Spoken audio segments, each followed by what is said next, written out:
ध्यान में बैठा हुआ है। आवाज लगाई कोई है, अरे भाई पानी दो, लेकिन उस बाबा ने अपनी आंखें नहीं खोली है। महाराज परीक्षित ने समीप महाराज के गले में मरा हुआ सांप डाल दिया, वहीं पर पड़ा हुआ था। वहां से चले गया। समीप के पुत्र श्रृंगी ऋषि को जब पता चला कि मेरे पिता के गले में किसी ने मरा हुआ सांप डाल दिया है, भयंकर क्रोध महाराज।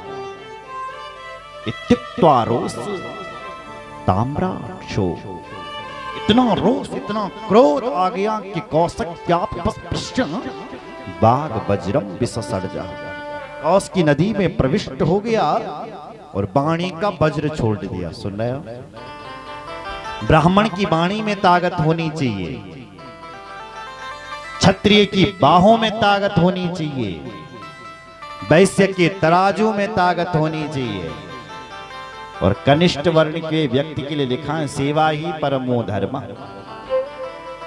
सेवा में ताकत। भयंकर श्राप दे डाला महाराज परीक्षित। इतिलंघित मर्यादम तक्षका सप्तमे हनि दंशयति स्म कुलांगारम चोदितो में तदह ध्रुवम। एक कुलांगारम, तेरे पूर्वजों ने सदा संतों की चरणों को अपने माथे पर लगाया, तूने संत भगवान का अपमान किया है, तूने मेरे पिता का अपमान सांप से किया है। मैं तुझे श्राप देता हूं कि तूने मेरे पिता का अपमान सांप से किया ना, तो सांप ही तुझे काटेगा, सर्पधन से तेरी मौत हो जाएगी। आज से सप्तम दिवस 7 दिनों बाद वाणी का वज्र छोड़ दिया। पितरम वीक्ष दुखार्तो, घर में आया, अपने पिताजी के गले में मरा हुआ सांप देखा, जोर जोर से रोने लगा, मुक्त कंठ रोता है। समीप महाराज की आंखें खुल गई, सोचने लगा मेरे गले में ये सांप डाल दिया भाई, अरे किसी ने मजाक किया होगा मेरे गले। सामने देखा तो बेटा रो रहा है। पूछा बेटा तू क्यों रो रहा है? बेटे ने पूरी कहानी सुनाई। महाराज तुम्हारे गले में मरा हुआ सांप देखा, पड़ा हुआ देखा, इसलिए रो रहा हूं। जिसने तुम्हारे गले में ये मरा हुआ सांप डाला है, मैंने उसको श्राप दे दिया है पिताजी, वो आज से सप्तम दिवस मरेगा। राजा परीक्षित ने डाला, ये पता चला बेटा ये तूने क्या कर दिया है, राजा को श्राप दे दिया। अब परीक्षित जैसा राजा इस धरती पर नहीं होगा बेटा। फिर भी समीप महाराज ने अपने शिष्यों को बुलाया, अपने शिष्यों से कहा कि तुम राजा परीक्षित के यहां चले जाओ, परीक्षित से कहो कि तुम आज से 7वें दिन मरने वाले हो, अपनी मौत का उपाय कुछ सोच ले।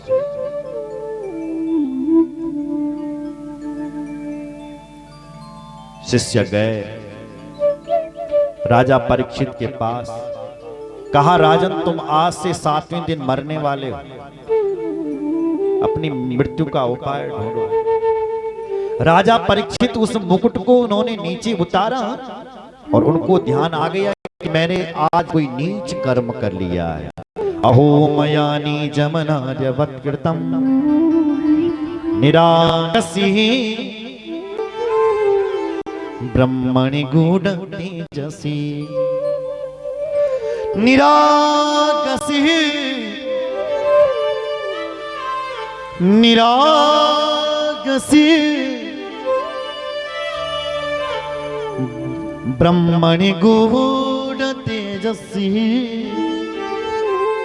आज मुझसे ये नीच कर्म क्यों हो गया है, क्यों हो गया? तब तक वो शिष्य आ गया, कहने लगा महाराज तुम्हें श्राप दे रखा है, तुम आज से 7वें दिन मरोगे। राजा परीक्षित ने उनसे कहा, तुम्हारे उन ऋषि कुमार ने अच्छा नहीं किया, मुझे श्राप दे दिया। क्यों नहीं अच्छा किया? बोले, मैं इस शरीर को एक दिन भी धारण करना नहीं चाहता हूं।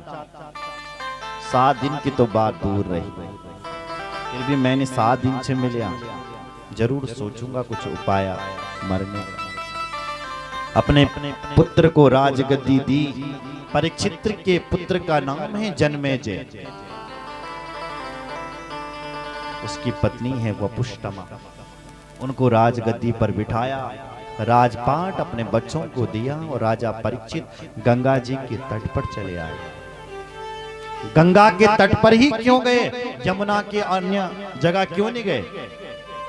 बोले, सुना है कि गंगा जल भगवान का चरणामृत है और भगवान का चरणामृत अकाल मृत्यु से हरण कर देता है। अरे जब मुझे सर्प काटेगा ना, तो मैं वहीं पर ही गंगा जल पीऊंगा ना, और मेरी अकाल मृत्यु नहीं होगी और मैं भगवत तत्व को प्राप्त हो जाऊंगा। अरे सुना है ना कि गंगा जी सगर पुत्रों का उद्धार करने के लिए आई है। इसलिए जब कोई व्यक्ति हमारे बीच से जाता है, मरता है, तो हम उसको गंगा जी के तट ले जाते हैं। क्यों? ताकि उसकी जो राख है वो गंगा जी में मिले और उसका उद्धार हो जाए।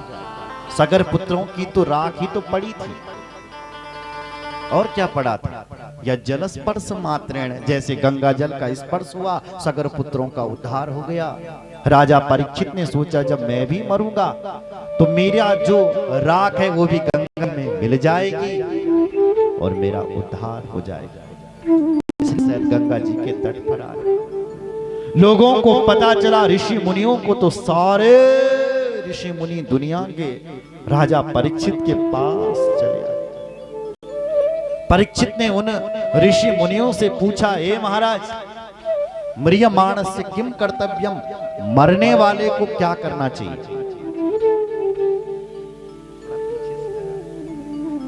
मरने वाले को क्या करना चाहिए? कोई संत नहीं बता सका। समय बीतता गया, बीतता गया, बीतता गया। राजा परीक्षित का एक ही प्रश्न है कि मरने वाले को क्या करना चाहिए? कुछ भी समाधान नहीं मिला। इतने में क्या दिखाई दिया कि दूर से एक 16 साल का बालक चले आ रहा है।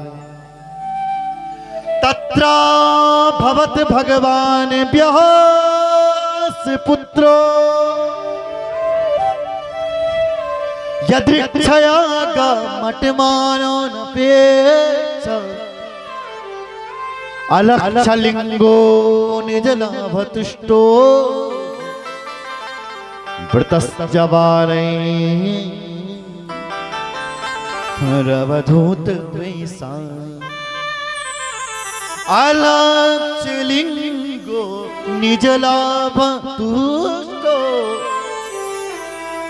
अलक्षलिंगो निजलाभतुष्टो वृतस्य बाले रवधूत वेशा। अवधूत अवधूत वेशा। अवधूत वेश बना करके आ रहा है। कौन आ रहा है? बोले, भगवान आ रहा है। कौन सा भगवान आ रहा है? तत्राह भवत भगवान व्यास पुत्रो। भगवान ही व्यास पुत्र बन करके आ रहे हैं। अरे इन परीक्षित को जब मां के पेट में इनको अंगारा जला रहा था, वहां भी तो भगवान ने रक्षा की है। आज एक ब्राह्मण ने श्राप दे दिया, तो आज भगवान फिर रक्षा करने के लिए आ गया। अलक्षलिंगो और निजलावतुष्ट, निजलावतुष्ट, जिसको दुनिया से कोई लेना देना नहीं। बोलो जय श्री राम। अपने राधा कृष्ण की मूर्ति ही उन्हें दिखाई दे रही है हर जगह।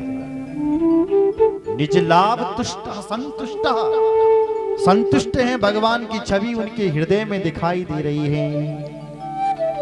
अरे दिखने के केवल 16 साल के, वैसे है नहीं 16 साल के, बहुत, अरे ये तो द्वापर के हैं, उसे भी पहले के हैं, कई हजार वर्ष के हैं, लेकिन लगते ऐसे हैं जैसे 16 साल के होंगे।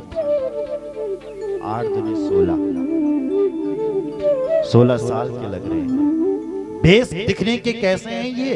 बोले दिगंबरम वक्त्र विकीर्ण केशम प्रलम्ब बाहुं स्वमरोतमं श्यामं सदा पीच श्यामं सदा पीच्य वचोंग लक्ष्म्या। श्याम वर्ण के हैं, दिगंबर स्वरूप है, लंबे लंबे केस हैं।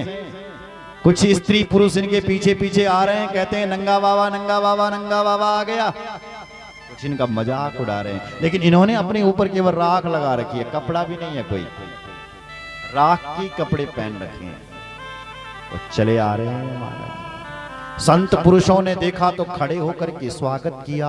बड़ी बड़ी दाढ़ी वाले महात्मा जो सफेद दाढ़ी चिमई, वो खड़े होकर के स्वागत कर रहे हैं उस 16 साल के बालक का। देखिए जरा, सविष्णुरातो तिथया गताया तस्मै सपर्या शिरसा जारा ततो निवृत्तं यवदा प्रियोर्भग महासने महासने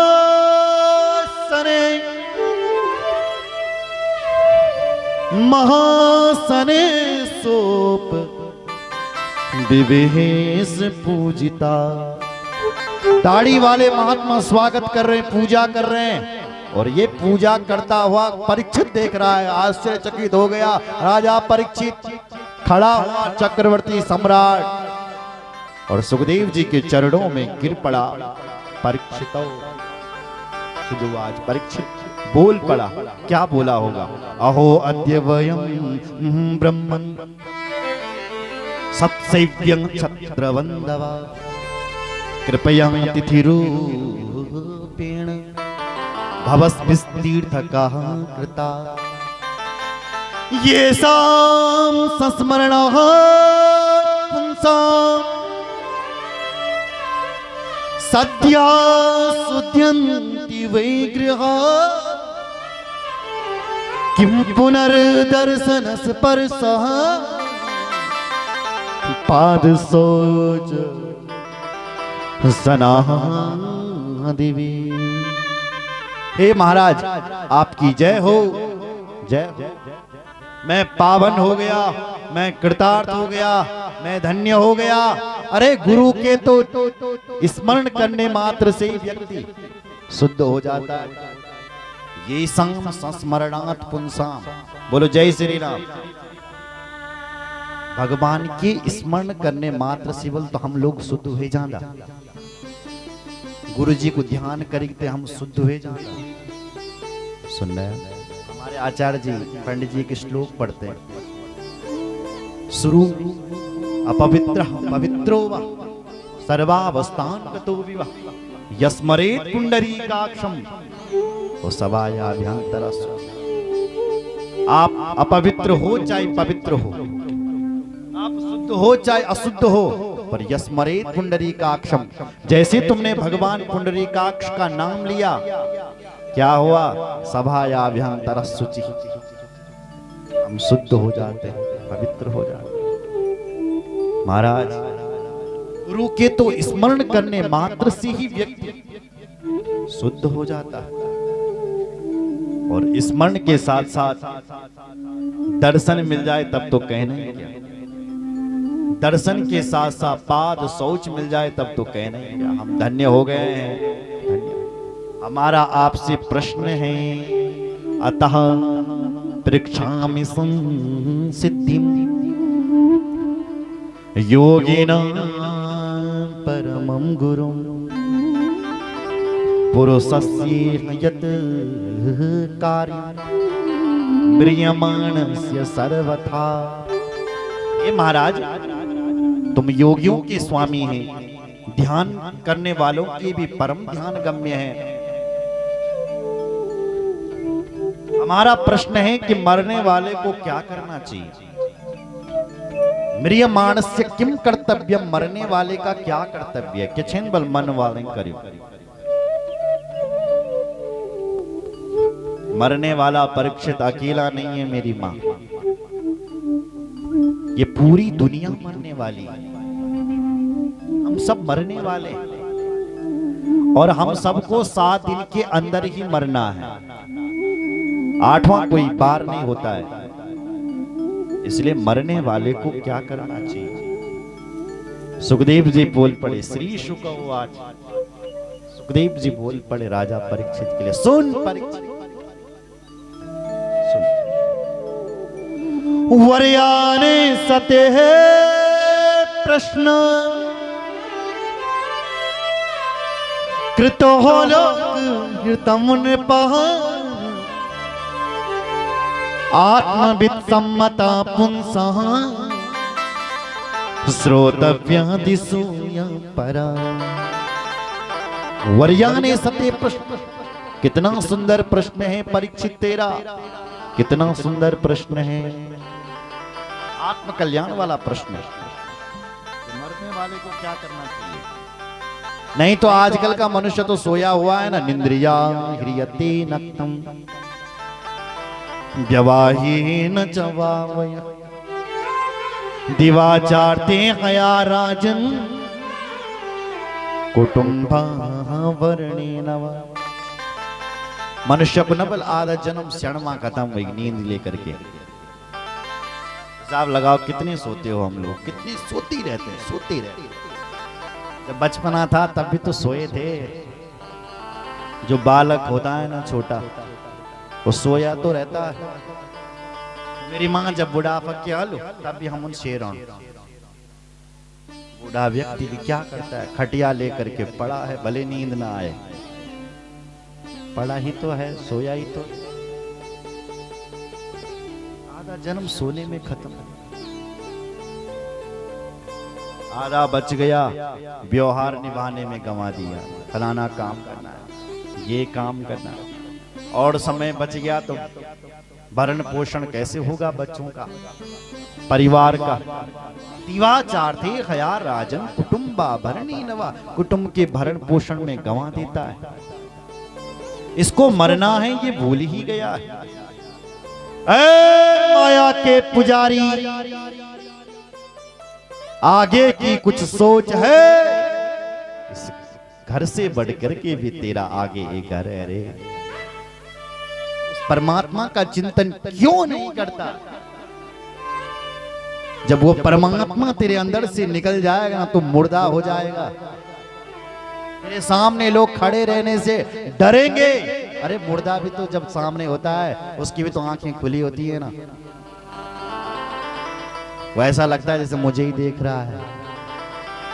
लेकिन तुम उसके सामने अकेले कल तक साथ रहते थे, परिवार के साथ खाते थे, लेकिन कृष्ण रूपी आत्मा निकल गई है ना हमारे अंदर से, तो हम मुर्दा। अपने लोगों को ही हमसे डर लग रहा है, बताओ।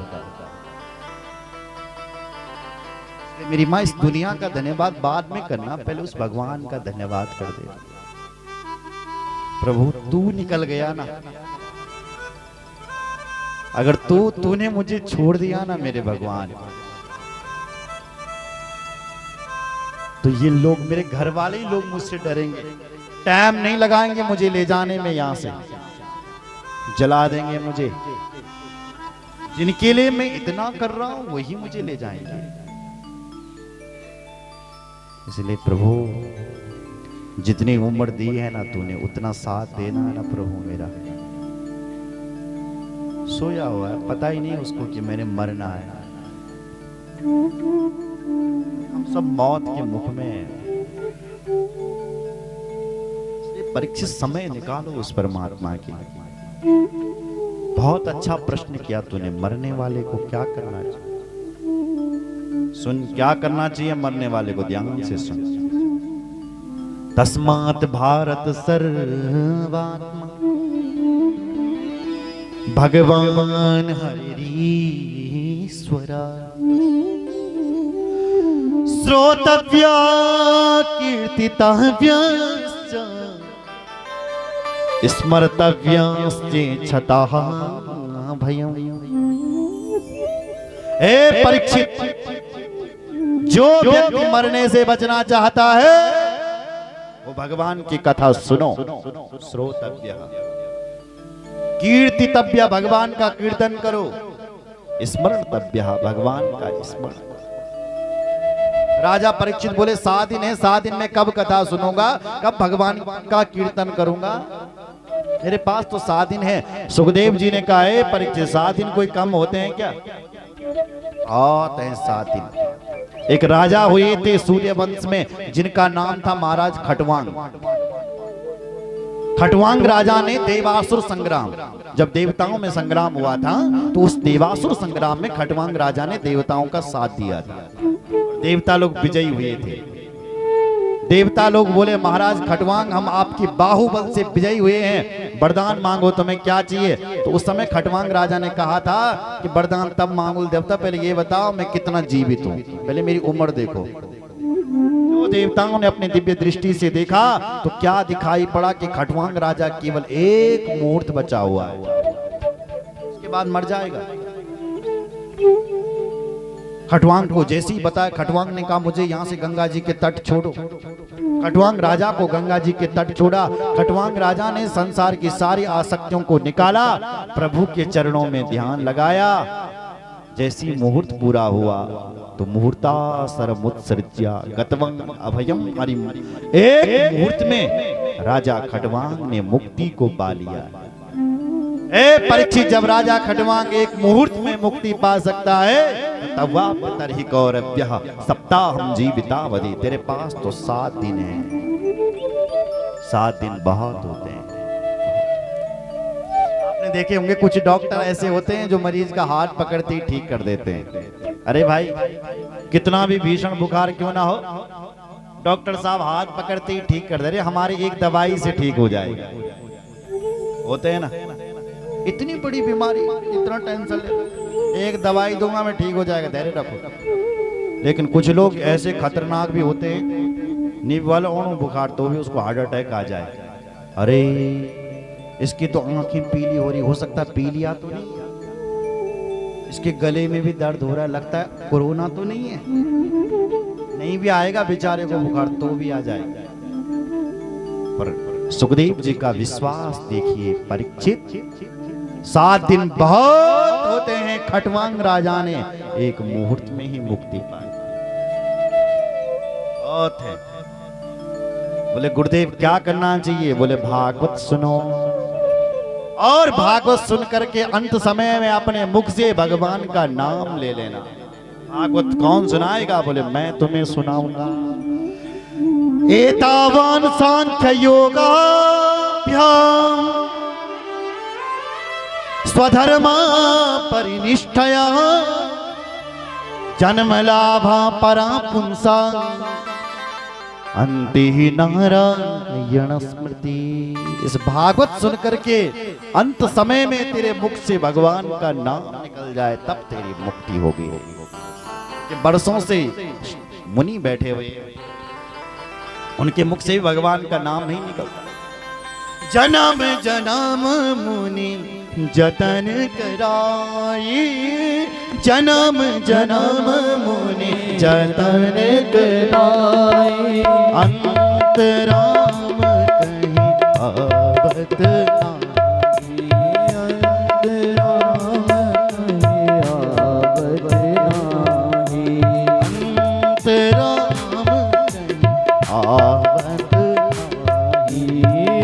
अंतराम कहीं आवत नाही, आवत नाही, आवत नाही। इसलिए अंते ही नारायण स्मृति ही। भागवत सुनकर के तुझे अंत में भगवान की स्मृति आ जाएगी। बोले भगवान का होने के लिए सबसे पहले गुरु जी क्या कौन पढ़ल? मैं नहीं। बोले सबसे पहले तुझे जितासन बनना पड़ेगा। जितासनो जित श्वासो जित संगो जितेन्द्रिया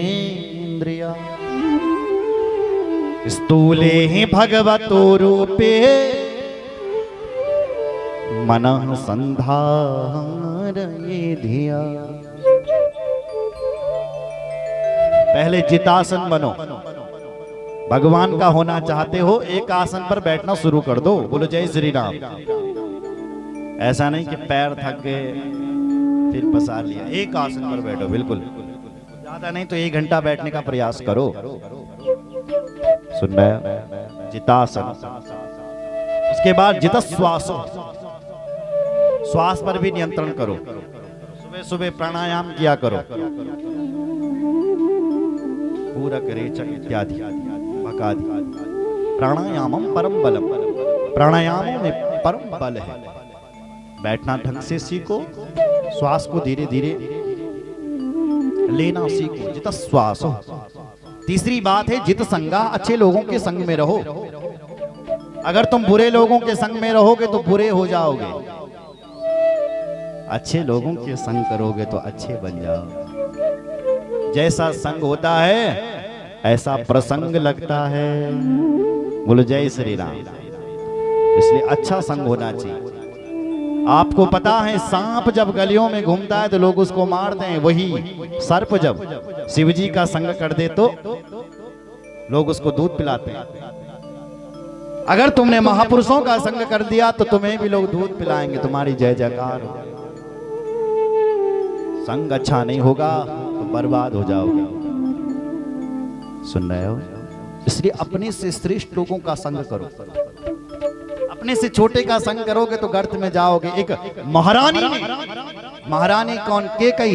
केकई माता ने कुबड़ी का संग कर लिया, मंथरा का। प्रमाण क्या निकला? राम के लिए वनवास हो गया। प्रमाण क्या निकला? पति की मौत हो गई। ऐसे लोगों का संग होगा तो यही प्रमाण निकलेगा। इसलिए जित संगा, अच्छे लोगों का संग करो। जित संगा। और तीसरी बात है जितेंद्रिय, अपनी इंद्रियों को अपने कंट्रोल में रखो। मतलब आंख जो देखना चाहते हो वो मत देखो, जो तुम देखना चाहते हो तुम्हारी आंखें देखेंगी। जो तुम खाना चाहते हो मत खाओ, जो तुम्हारी जिह्वा खानी चाहती हो वो मत खाओ। जो तुम खाना चाहते हो वैसी तुम्हारी जिह्वा खाए। ऐसे नहीं कि आज तुम्हारा बर्थडे, जिह्वा ने कह दिया चल 2 पकोड़े, तो साले अंदर कोई नहीं देख रहा। मतलब तुम रसना के अधीन हो गए। अरे नहीं, रसना तुम्हारे अधीन होनी चाहिए। बोलो जय श्री राम। इन कानों से वही सुनो जो तुम सुनना चाहते हो। जितेंद्रिय। ये जो शरीर है ना मेरी माँ, ये रथ है। मुझे ये इंद्रियां है ना, ये घोड़े हैं। ये जो मन है ना, ये लगाम है। और ये जो बुद्धि है ना मेरी माँ, ये सारथी है। तो बुद्धि रूपी सारथी, मन रूपी लगाम से इन इंद्रिय रूपी घोड़ों को कंट्रोल में रखना, तब ये रथ सीधा चलेगा और तुम्हारे लक्ष्य तक पहुंचेगा, जो तुम्हारा लक्ष्य। अगर तुमने घोड़ों को स्वच्छंद छोड़ दिया तो कहीं गड्ढे में जाकर के रथ को डाल देंगे, अपने आप भी मरेंगे और रथ को भी ले मारेंगे। इसलिए इनको अपने अधीन। और उसके बाद स्थूल ब्रह्म का चिंतन करो। एक सूक्ष्म और एक स्थूल। सूक्ष्म मतलब जो हमारे भगवान मंदिर में बैठे हुए हैं, केवल सूक्ष्म यहां बैठे हुए हैं। और एक स्थूल ध्यान, जो कुछ भी तुम्हें दिखाई दे रहा है ये उस परमात्मा का ही एक स्वरूप है, ऐसा ध्यान करो। 14 लोक हैं, ऊपर के हैं भूर्भुवः स्वः मह जन तप और सत्य। इस धरती के नीचे भी लोक हैं, अतल वितल सुतल तलातल महातल रसातल और पाताल। तो भगवान का जो शीर्ष भाग है वो स्वलोक है, सत्य लोक है। और भगवान के जो पैर है ना वही रसातल पाताल। पाताल में तस्य हि पादमूलम् पठन्ति पाष्णी प्रददे रसतलम्। महातलम विश्वसृजोत गुल्फो तलातलम वे पुरुषस्य जंघे। पाताल उस विराट पुरुष के तलवे और सत्यलोक ही उस भगवान का शीर्ष वाला भाग है। सरोवर ही उसकी नाभि है उस परमात्मा की। बोलो जय श्री राम। छाती ही उसका स्वर्गलोक है, महरलोक उसका मुख है, जनलोक उसकी ललाटें हैं और सिर सहस्त्र सिरी उसका तपलोक है। ये इंद्रादि जो देवताएं हैं ऐसा लगता है उस परमात्मा की भुजाएं हैं।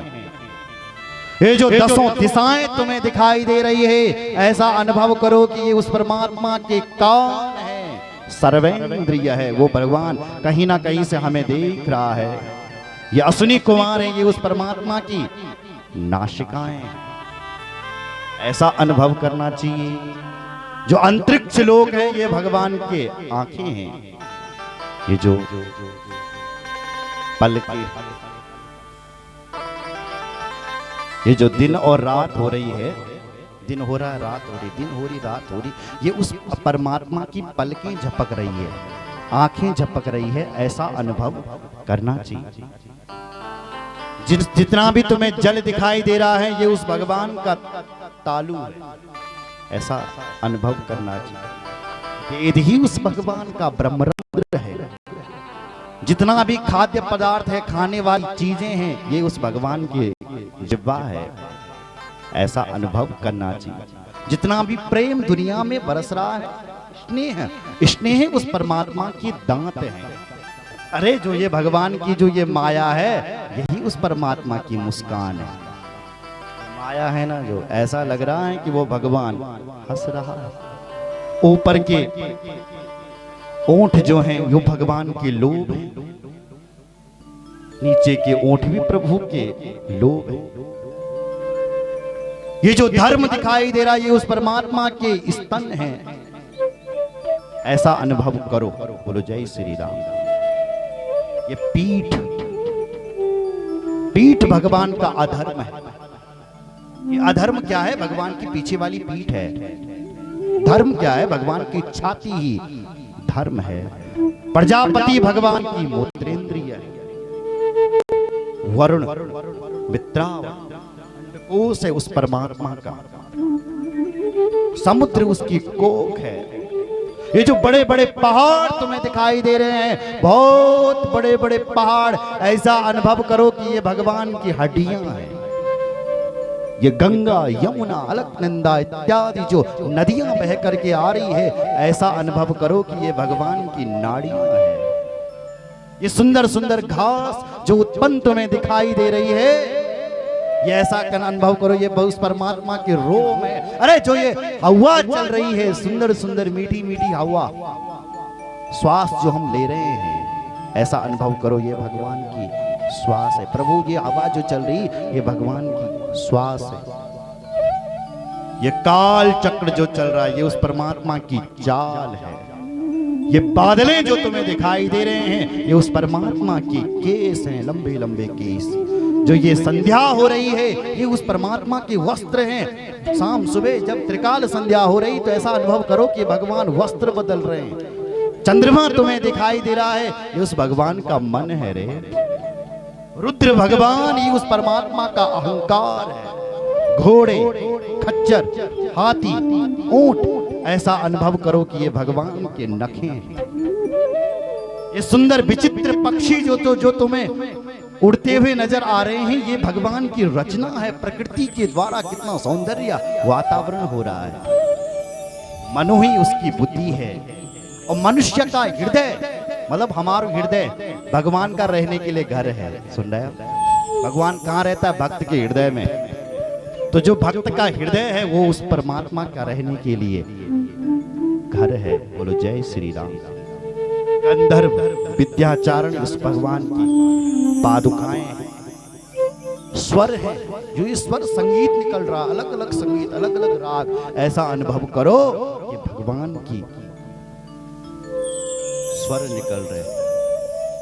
ये जो दैत्य हैं ये भगवान के वीर हैं। ब्राह्मण भगवान के मुख हैं, क्षत्रिय बल भगवान का बाहु है, ये नाभि भगवान का, वैश्य भगवान की नाभि है, और चरणों से कनिष्ठ वर्ण का व्यक्ति निकल रहा है।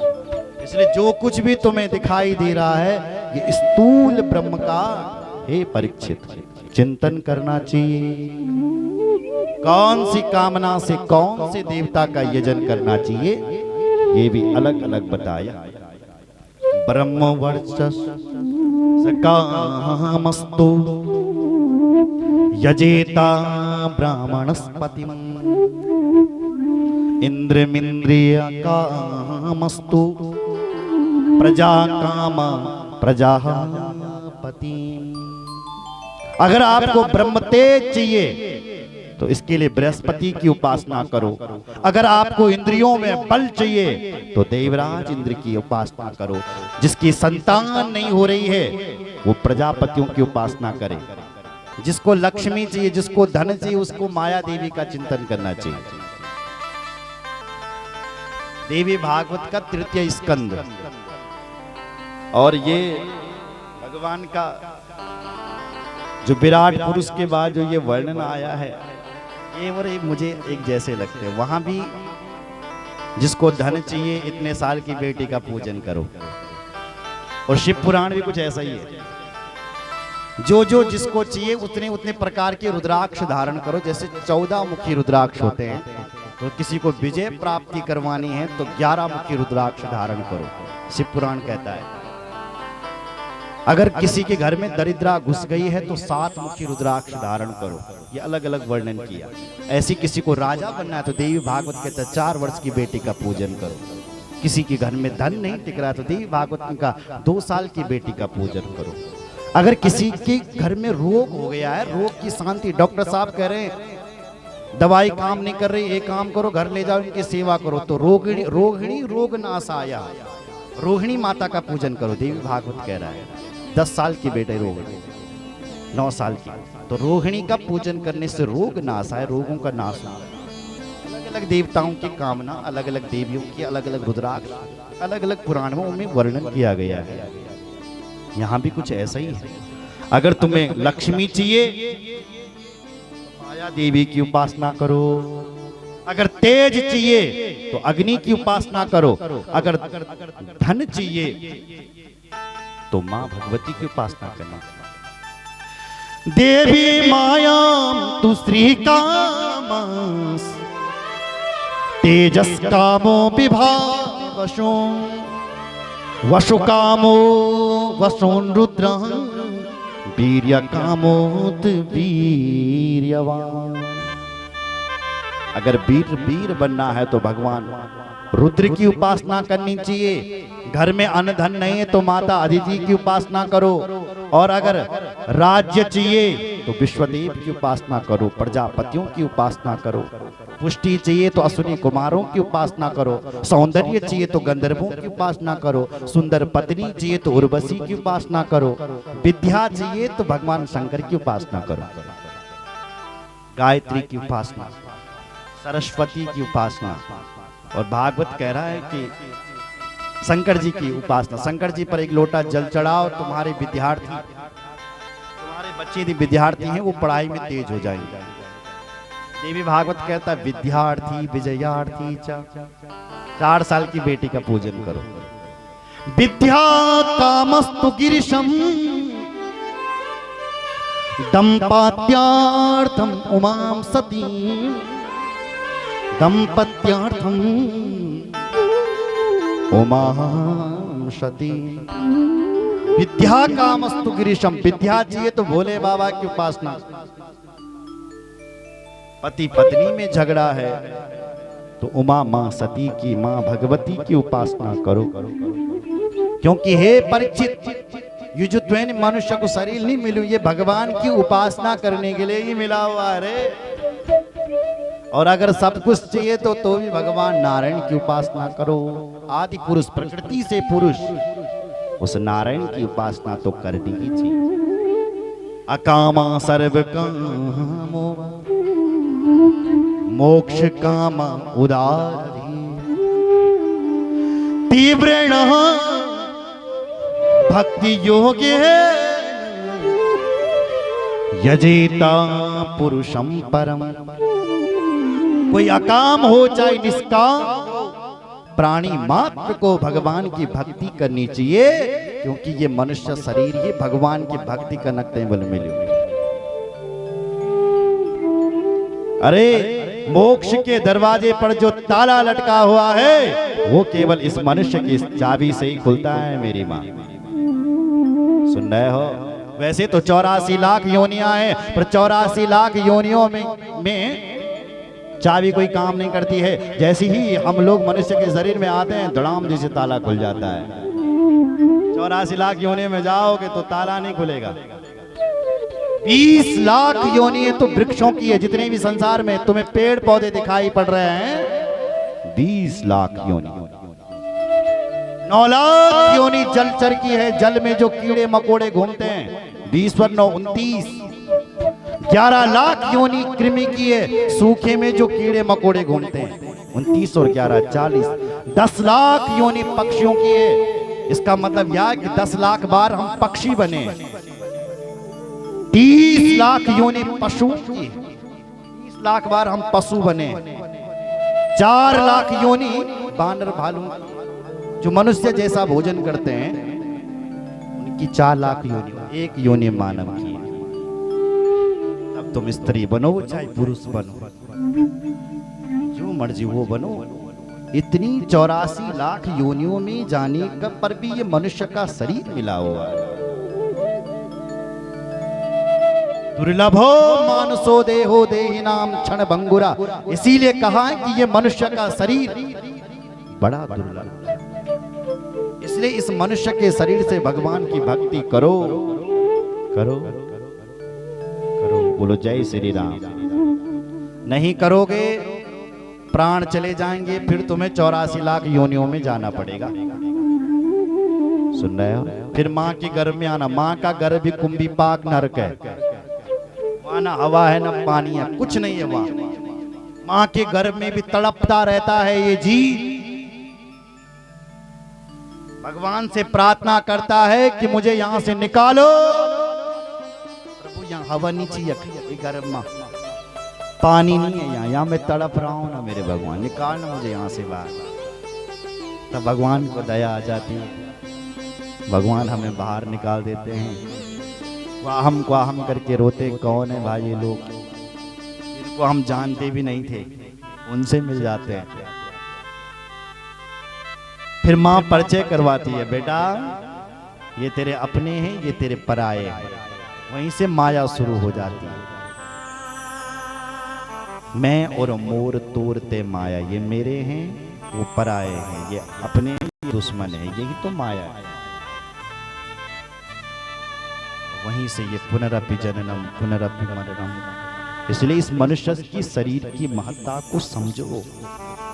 बड़े भाग मानुष तन पावा सुरलभ दुर्लभ सब ग्रंथ गा। सारे ग्रंथों ने गाया है कि मनुष्य का शरीर बड़ा दुर्लभ।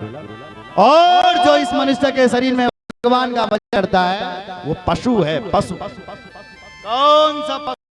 पशुओं के नाम भी गिना दिए। स्वबिटे बरा होष्ट खरे संस्तुतः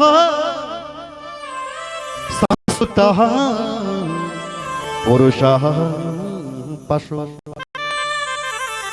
न यत कर्ण पथोपेतो हो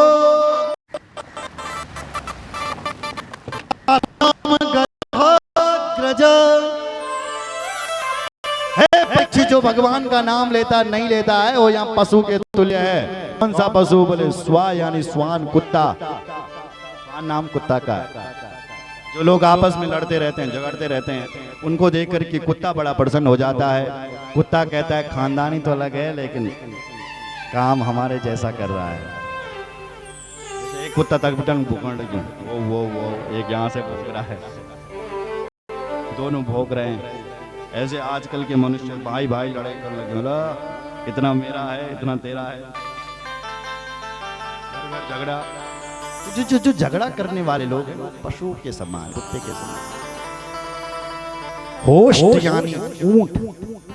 ऊंट किसकी प्रशंसा कर रहा है? जिसको थोड़ा सा डर गया, प्रतिष्ठा मिल गई, सरकारी नौकरी मिलो, कल तक तो कुछ नहीं था, आज धनवान बन गया, देखो तो ऊंट कहता है जैसा हम है ऐसे ये भी है। देखो इसको, जैसे हम लोग सिर उठा के चलते हैं ना, ऐसे आजकल का मनुष्य दादाजी तेन प्रणाम करना शर्म मोड़ लगी। हम अब बड़े आदमी बन गए, हम झुकेंगे इनके चरणों में, अभिमानी हो गए। और ऐसे जो अभिमानी लोग हैं वो सब ऊंट के समान हैं। स्वबिट वरा होष्ट खरे, वरा स्वबिट वरा, वरा यानी सुअर। ये किसकी प्रशंसा करता है? जिन लोगों का एक लक्ष्य बन गया पैसा कमाओ, बस पैसा पैसा धन। पुराने जमाने में लोग दूसरी धन से डरते थे। पहले भाई बेईमानी का पैसा है, बुद्धि खराब हो जाए, निकाल लो का और धन मत खाओ लोगों के हिस्से का। लेकिन आजकल को व्यक्ति, कुछ लोग ऐसे जखन भी मिल हड़प लो, जिसके बदले का भी मिला खा लो। उसकी प्रशंसा वराह करता है। स्वबिट वरा होष्ट खरे, खर यानी गधा।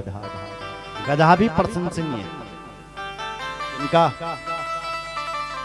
बोले जिस मानव ने अपने जीवन में ले लिया कि मुझे घर में ही बैठना है, बस जर्जरित काया हुई कि शरीर चलने लगी है ना, फिर भी कहो बाबा जी अब तो भजन करो,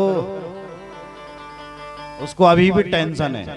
अरे मारा भजन ही कंधे में, टेंशन थोड़ा है जरा, क्या टेंशन बाबू? बोले एक ही टेंशन है कि मेरी नातनी है, उसकी शादी हो जाती तो बस। बताओ, शरीर चलने लगी, टेंशन ले घूमने लगी, शरीर मनक दे तैयार हुई और टेंशन अभी भी नातनी का ले रहा है। गधा कहता हमने भी बहुत काम किया अपने मालिक के लिए, पर किसी ने आज तक गधा को पुरस्कार नहीं मिला, धन्यवाद नहीं मिला। जब भी देता था मेरा मालिक तो डंडे ही मारता था, चल तू गधा है भाग। और वही गधा जब काम का नहीं रहा तो उसको त्याग देते। ऐसी आजकल की भी कुछ लोग ऐसे हैं, जब तक काम है तब तक तुम्हारी खूब सेवा करेंगे, और जब उन्होंने देख लिया कि अब इनसे काम निकल गया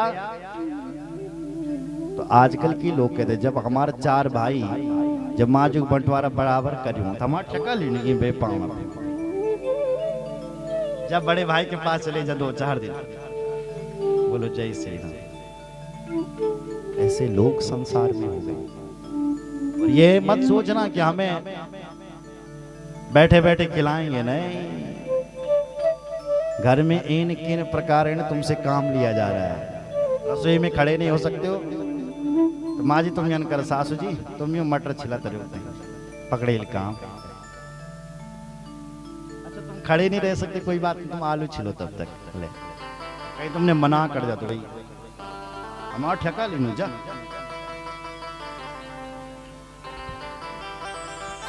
ये स्थिति, इसलिए मनुष्य का शरीर भगवान के भजनों के लिए मिला हुआ है। इस शरीर को भगवान के भजन में लगा लो रे, लगा लो। जिंदगी जब तक रहेगी फुर्सत न मिलेगी दुनिया के कामों से, उस समय निकाल कर ले अपने राम, भगवान का दर्शन। जो भगवान के दर्शन नहीं करते हैं, जिसके कान, जिसकी जुब्बा भगवान के गोविंद के गुणानुवादों को नहीं गाती है, ब्रह्म विद्या को नहीं सुनता है, भागवत की कथा को नहीं सुनता है, लेकिन कुपित विद्या सुनने के लिए उसके कान खड़े हो जाते। बुराई का बेटन भली होनी पड़ोसी की 30 मिनट तक कान खड़े कर जाओ। अच्छा, और जहां ब्रह्म विद्या का गायन हो रहा है वहां छुपल लगी टर टर मेंढकी की तरह। बिलेवतोर क्रम विक्रमानिये नसृणवता कर्ण पुटे नरस्या, जिब्बा सती दादुर के वसूत अचूप गाय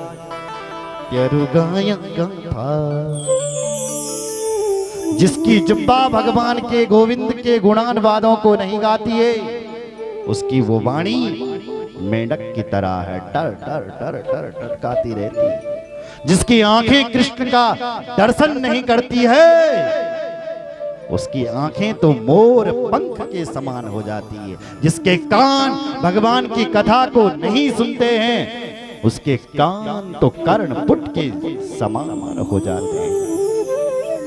जिसने संतों के चरणों में प्रणाम नहीं किया है, भगवत संतों के, भगवत ब्राह्मणों के चरणों में जिसने शीश नहीं झुकाया हुआ है, वो तो इस संसार में जीता हुआ मुर्दा है रे। जिसने भगवान पर चढ़ी हुई तुलसी का सुगंध नहीं लिया, भगवान पर चढ़ी हुई तुलसी का प्रसाद ग्रहण नहीं किया, ऐसे मनुष्य का संसार में रहना ऐसा है जैसे मुर्दा है। बोलो जय श्री राम। क्या करोगे ऐसे शरीर का? शरीर तो वो धन्य हो जाता है जो भगवत चरणों में प्रणाम करता है, भगवत भक्तों के चरणों में प्रणाम करता है, भगवान की तुलसी दल को ग्रहण करता है। परीक्षित ने पूछा, गुरुदेव बहुत अच्छी कथा तुम सुनो लगिया, ये बताओ कि भगवान इस दुनिया को बनाते कैसे? तब सुखदेव जी को ध्यान आया, मैं थोड़ा भगवान का ध्यान कर दूं। और हे परीक्षित, अब तुझे बताता हूं कि भगवान इस दुनिया को बनाते कैसे। अब भगवान सुखदेव जी परमात्मा का ध्यान कर रहे हैं। श्री शुक उवाच नमः परस्मै पुरुषाय भोजसे तदुभवस्थान न निरोधि लीलया गृहीत शक्ति तृतीयाय देहिना अंतर्भवाया नुपलज्ज वर्तमने यत् कीर्तनम यदि स्मरणम यदि क्षणम यद वंदनम यत् श्रवणम यदर्हणम लोकस्य सत्यो विदनोति कल्मषम तस्मै सुभद्रां श्रवसे नमो नमः।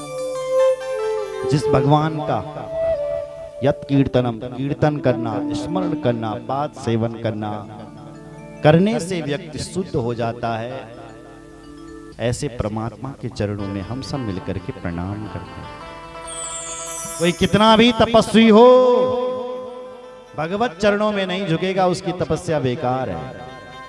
कोई कितना भी मंत्र जानने वाला क्यों ना हो, भगवत चरण अनुरागी नहीं है तो बेकार है। कोई कितना भी बड़ा ज्ञानी क्यों ना हो, यदि भगवान के चरणों से दूर है, ज्ञान का अभिमान कर रहा है, उसका भी कल्याण नहीं होगा। प्रभु चरणों में जो झुकता है उसी का ही कल्याण। दूसरी तरफ कोई कितना भी बड़ा पापी क्यों ना हो, एक बार जो भगवान के चरणों में घुस जाता है, भगवान की चरण शरण ग्रहण कर लेता है, भगवान उसका उद्धार करते हैं। बोलो भक्त वत्सल भगवान की जय। परीक्षित तो पूछ रहा है कि भगवान इस दुनिया को बनाते कैसे हैं? भगवान ऐसे बनाते हैं इस दुनिया को जैसे मकड़ी अपने जाले को बनाती है, स्वयं बनती है और स्वयं बनाती है, ऐसी भगवान इस दुनिया को बनाते हैं। और जो ज्ञान, परम ज्ञान जो तू पूछ रहा है, यही बात एक बार नारद जी ने अपने पिताजी ब्रह्मा जी से पूछी, ब्रह्मा जी ने यही बात नारायण से पूछी, तब भगवान नारायण ने चतुश्लोकी भागवत में ब्रह्मा जी को ज्ञान करवाया और ब्रह्मा जी ने नारद जी को करवाया, नारद जी ने व्यास जी को दिया और व्यास जी ने इन चारों श्लोकों का ही विस्तार कर दिया। अहमेवा समेवाग्रे नान्यत् सदसत्परम् पश्चादहं यदि तज्ज यो वशिष्ये तसोऽस्म्यहम्। ऋतेर्थं यत् प्रतीयेत न प्रतीयेति चात्मनि तद्विद्यादात्मनो माया यथा भासो यथा तमा यथा महन्ति भूतानि भूतेषु च वचेष्वनु प्रविष्टानि प्रविष्टानि तथा तेषु न तेष्वहम्। एतावदेव जिज्ञासं तत्त्वजिज्ञास्वनात्मना अनया व्यतिरेकाभ्यां यस्या सर्वत्र सर्वदा। ये चतुश्लोकी भागवत सुखदेव जी ने राजा परीक्षित को सुनाई, भगवान के स्वरूप का वर्णन किया, श्रीमद् भागवत के 10 लक्षणों का निरूपण किया और द्वितीय स्कंद को विराम दिया। तृतीय स्कंद में महाभारत की कथा से शुभारंभ कर दिया। महाभारत में जो सुपात्र है वो विदुर जी हैं, जो निर्भीक होकर के जो कुछ कहते हैं सभा में कह देते हैं। विदुर जी ने सीधे कह दिया, ए धृतराष्ट्र राजा साहब, तुम्हारा जो ये बेटा है ना दुर्योधन, ये कलयुग की मूर्ति है साक्षात, ये महाभारत करवा रहा है, एक काम करो इसको निकाल दो, ये अच्छा काम नहीं कर रहा है। लेकिन दुर्योधन ने सुना तो लाल पीला हो गया, अपने चाचा पर गालियां बरसने लगा, कहने लगा निकल जा यहाँ से, हमारे पिताजी को हमारे प्रति भड़का रहा है, ऐसा भाषण दे रहा है, गालियां देने लगा। विदुर जी ने देखा कि देखो मेरे बड़े भाई के सामने मुझे इसका बेटा गाली दे रहा है और मेरा बड़ा भाई चुप है, इसका मतलब मेरे भाई को भी मेरी जरूरत नहीं है। तो तुरंत विदुर जी ने उस धृतराष्ट्र को छोड़ दिया, वो महाभारत का युद्ध छोड़ दिया और चले गए। सुखदेव जी ने कहा, जैसे विदुर जी ने उन कौरवों को छोड़ा है ना परीक्षित, ऐसा लग रहा है कि कौरवों का सारा पुण्य उनको छोड़ करके जा रहा है। सनिर्गता कौरव पुण्य लब्धो गजावया तीर्थ पदानी। विदुर जी धर्मात्मा है और आज धर्मात्मा विदुर ने उन कौरवों को छोड़ दिया तो उनका पुण्य उनको छोड़ करके चले गए। अब केवल पाप से बचूं, और पाप का घड़ा जल्दी से जल्दी फूटता है मेरी माँ, उसमें इतनी शक्ति नहीं होती, वो तो अपने आप को बचा रखा। बोलो जय श्री राम। जब तक विभीषण जी, जो धर्मात्मा विभीषण थे ना, जब तक विभीषण जी लंका में थे ना, लंकावासी सब आयु में भरे हुए थे, और जन विभीषण जी ना लंका छोड़ी पर, तो जब से ही चला विभीषण जबई आयुहीन भये सब तबही। जैसी विभीषण जी ने लंका छोड़ी, सब आयु से हीन हो गए, लगता है अब इनकी मौत होने वाली है। जब तक विभीषण जी थे उस लंका में, तब तक सब आयु में भरे हुए थे। जैसे धर्मात्मा विभीषण ने लंका को छोड़ा, सबकी आयु नष्ट हो गई, ऐसा लगता अब ये मरने वाले। जब तक विदुर जी थे लगता था कि इनके साथ धर्म है, जब विदुर ने उन कौरवों को छोड़ा तो ऐसा लगा कि इनका पुण्य चले गया। बोलो जय श्री राम। विदुर जी गए, तीर्थ यात्रा करने लगे। एक दिन मैत्रेय मुनि से उनकी भेंट हो गई। मैत्रेय ने कहा, आओ विदुर, भगवान ने तुम्हारे लिए ज्ञान दे रखा है। बोले क्या ज्ञान दे रखा है? तो विदुर जी महाराज प्रश्न करने लगे, मैत्रेय मुनि उत्तर देने लगा। बहुत सारे प्रश्न विदुर जी ने किए और उसके बाद सृष्टि के बारे में प्रश्न किया कि भगवान ने इस सृष्टि का सृजन कैसे किया। बोले भगवान की नाभि कमल से ब्रह्मा उत्पन्न हुए और ब्रह्मा जी को भगवान ने कहा तुम सृष्टि करो। तो सबसे पहले ब्रह्मा जी ने अज्ञान की सृष्टि करी, अविद्या, मोह, महामोह, राग, द्वेष, ये अभिमान वाली सृष्टि को शुरू कर दिया। ब्रह्मा को तसल्ली नहीं हुई, अरे भाई ये सृष्टि ठीक नहीं हो रही है। तो भगवान का फिर ध्यान किया, भगवान ने आशीर्वाद दिया। अब की बार ब्रह्मा जी ने मनुष्य बनाने शुरू कर दिए, देवता बनाने शुरू कर दिए। तो सबसे पहले ब्रह्मा जी ने अपनी सृष्टि में सनत कुमारों को जन्म दिया। सनकम चा सनंदम चा सनातन मथा प्रभु सनत कुमारम च मुनिन निष्क्रियनुर्भद्रे तसा। सनत कुमार ऋषियों की सृष्टि को शुरू कर दिया है।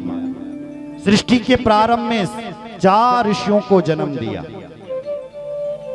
ये 5 साल के, इनसे कहा कि तुम सृष्टि करो, मेरा कुछ सहयोग करो। तो इन्होंने कहा हम नहीं करें। ब्रह्मा जी ने श्राप दे दिया, तुम बच्चे ही रहो, तुम बड़े मत हो। तो वो तब से 5 साल के हो गए। तो ब्रह्मा जी को भयंकर क्रोध आया था। उसी समय भगवान रुद्र के रूप में प्रकट हो गए। बोले रुद्र भगवान की जय। कुमारो नील लोहिता, नीले नीले भगवान रुद्र प्रकट हो रहे थे और जोर जोर से जाकर के रो रहे थे। सवेरो रो सवेरू रो देवाना,